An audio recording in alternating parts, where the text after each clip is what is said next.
my name is Alyssa and this is Medisin. Today we will be discussing blood sugar control and diabetes. Let's start off with normal before we get into disease processes. Over here we have a blood vessel. Every time we eat, after we eat, the blood sugar from the food we ingested is absorbed by the blood vessel. Now there are a bunch of different cells surrounding our blood vessels, actually all the cells of our body that actually require energy, such as our brain, our bones, our eyes, our spleen, anything you can think of. All of these cells need glucose to create ATP, which is our body's main energy source. However, the blood glucose cannot just leave the blood vessel and enter these cells. That would be too easy. So instead, we have a hormonal process that actually helps facilitate the glucose getting out of the blood vessels and into the cells. It all starts with the pancreas. The pancreas is an organ in the epigastric region that facilitates the process. Within the pancreas, we have these islands of cells called the islets of Langerhans. Within the islets of Langerhans, we have a special type of cell called a beta cell. Beta cells actually produce a hormone called insulin in response to high blood glucose levels. So the beta cells sense high glucose in the blood, they release insulin, which then makes its own way into the blood. I will denote insulin with a big circle in our blood vessels. Now this insulin is going to bind to an insulin receptor that's on the cell membrane of all the different tissues of our bodies. When the insulin binds to the insulin receptor, this triggers each of the cells to actually insert a glucose transporter onto the cell membrane. We just opened a door into the cell. This glucose transporter, also called a glut transporter, allows the glucose from the blood to enter the cell. It's an open door, again, for the glucose to leave the blood and enter the cell. Once the glucose is in each of the cells, then we go through all those processes that create ATP, like glycolysis, Krebs cycle, electron transport chain, etc., etc. Now, diabetes is a dysregulation of this pathway somehow. So before we get into diabetes, we really need to understand this. So let's reiterate it one more time. When we eat, our blood glucose goes up.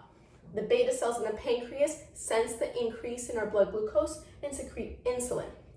Insulin binds to the insulin receptors on the different cells of our body, which allow for the insertion of glut transporters on the membrane of these different cells, and then glucose can finally leave the blood and enter through this open door into the different tissues to create ATP. It's a great system, but it's only great if it actually works. In type 1 diabetes, the problem is a destruction of the beta cells. This is an autoimmune process that actually kills the cells of the pancreas that secrete insulin. No beta cells means no insulin. No insulin means that these glut transporters are never inserted onto the cellular membranes, which means the cells starve without glucose. So where does the glucose go? It stays in the blood. And that's why type 1 diabetics have high blood sugar, because of the failure of beta cells, which have died to create insulin. Now this process is a little bit different from type 2 diabetes, which is very different. Type 2 diabetes is a little bit of a more prolonged process that has genetic predisposition factors as well as lifestyle factors that contribute to it. The problem in type 2 diabetes is less the beta cells at first, but more so the insulin receptor. Okay? This insulin receptor loses sensitivity to insulin. So even though the beta cells might be secreting insulin and actually binding that insulin to its receptor, the receptor is not responding and the glut transporters are not always inserted onto the cellular membrane. Now this creates an increase in blood glucose because there's less frequency of the glucose leaving the blood vessel and entering the cell. Over time, the beta cells try to respond to this insulin resistance by creating more insulin. It's sensing a high amount of blood sugar still in the blood vessel, so it responds by secreting more insulin to try to fix the problem. So the beta cells start getting overworked, dumping larger and larger amounts of insulin into the blood. So in this first phase of diabetes, we have high blood sugar, but also high insulin levels because of the insulin resistance. After time and years of this happening, especially in uncontrolled diabetes, the beta cells have been overworked and start to die. This is when the later phases of type 2 diabetes begin, which is called an insulin-dependent type 2 diabetes, because the person no longer creates insulin, and their bodies are relying on external sources of insulin, such as injections, to get their daily doses. So type 2 diabetes, in summary, is a two-phase process. First, there's insulin resistance because the insulin receptors stop responding to insulin. And second, there is destruction of the beta cells, which leads to lack of complete insulin development and secretion into the blood vessels. Overall, we have this high amounts of glucose in the blood that are going to contribute to the symptoms and problems that happen with diabetes.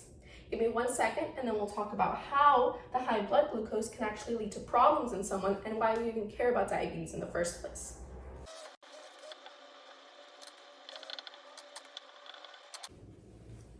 Okay, so here we have a fresh blood vessel and here is your schematic of a kidney. As you know, the kidneys actually filter out our blood and make sure that there is a homeostasis between all the chemicals in our blood. Now, in diabetes, both type 1 and type 2, we have an excess amount of glucose in the blood. That's what I'm drawing here with these purple dots. Now, one of the main symptoms of diabetes is polyuria, which is excessive urination. This is a result of osmotic diuresis, and I really want you to remember this word because it's really important for the pathogenesis of the symptoms in diabetes. So we have really high amounts of blood glucose in diabetes. Now, when this blood from these vessels reaches the kidneys with all of this glucose, the kidney's job is trying to fix this problem. So massive amounts of glucose from the blood are going to be dumped into the kidneys to be urinated out.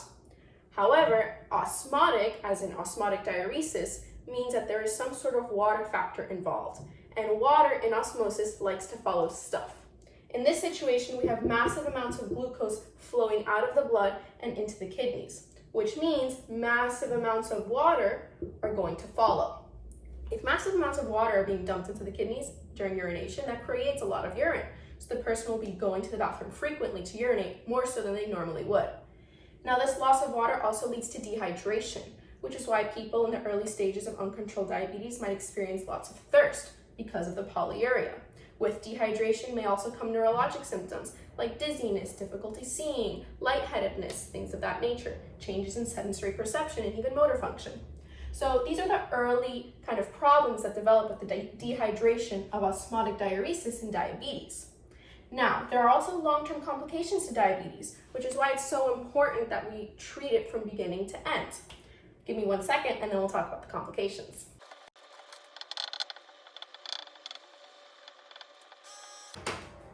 Okay, so I've set up on the board a few organs that are actually destroyed with uncontrolled diabetes in the long run. I'm going to give a brief overview now, and future videos will actually discuss this in more detail. With high amounts of glucose in the blood, that free blood can actually damage all the organs. It's got nothing to do but stack onto surrounding tissue and just bind to it. In the eyes, the glucose can actually bind to the retina and the blood vessels of the retina, causing diabetic retinopathy. This is going to present with floaters in the visual field and as well as cotton wool spots during a fundoscopic exam looking into the retina. Then we have the kidneys. Patients with uncontrolled diabetes can actually get diabetic nephropathy. Diabetic nephropathy is actually kidney failure as a result of the diabetes. The glucose can actually glycosylate the glomerular basement membrane, which we will discuss in the next video, causing leaky glomeruli, which means stuff is leaving the blood that shouldn't when it interacts with the kidneys. Finally, we have the neurons. The neurons actually facilitate all the sensation and motor perceptions and functions of our bodies. Without our neurons, we wouldn't be able to sense or react to our environments.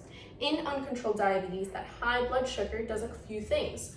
Ultimately, it destroys these neurons, but it will attack the myelin sheath of the neurons, it will attack the actual vasculature that supplies the neurons, and ultimately you have no neuronal function, which is why people might have poor sensation with uncontrolled diabetes as part of diabetic neuropathy. If this happens in the autonomic nervous system, people may actually lose control of their bladders and even have fecal incontinence. Therefore, the complications of diabetes really affect a patient's quality of life and have to be avoided by controlling diabetes. So then the question should come up of how do we control diabetes? And this is a really complicated process and really depends on the type of diabetes a person has and in what stage that diabetes is currently in. Type 1 diabetics do not create any insulin, which means their treatment is insulin injections before meals, before bed, in the mornings, whatever the patient and their doctor decide upon. Type 2 diabetes is a little more complex because of the different stages and more complex pathophysiology. As a result, patients may take medications such as metformin that increase the insulin receptor sensitivity and facilitate glucose excretion from the blood. as type 2 diabetics actually proceed along their disease course, and if that diabetes stays unchecked, then the person may become insulin dependent and also require insulin injections prior to meals or as needed by the doctor's preference. Therefore, it's very important to make sure that diabetes is kept under control. So how do we even diagnose diabetes in the first place? There are several tests that are done, and it's important to note that this is a longitudinal process. Diabetes does not happen in one day. It is a prolonged course of consistently high blood glucose levels. Therefore, there is no single test that can make sure that a person has diabetes on one doctor's day. It's actually recommended that patients have subsequent several tests to ensure that their disease process is chronic. The different tests that could be run are fasting blood glucose, where the patient does not eat for a certain amount for 8 hours, let's say, and then their blood glucose is checked. Anything over 126 is generally consistent with diabetes. Again, this should be repeated. Then there is a random blood glucose, when a patient's blood is drawn at any point throughout the day regardless of eating. Anything over 200 is generally consistent with diabetes. Then there's a glucose intolerance test, in which a person's blood glucose is taken. They ingest a certain amount of glucose, usually in like a really unpleasant drink. Then a couple hours later, their blood glucose is checked again to see their response over time.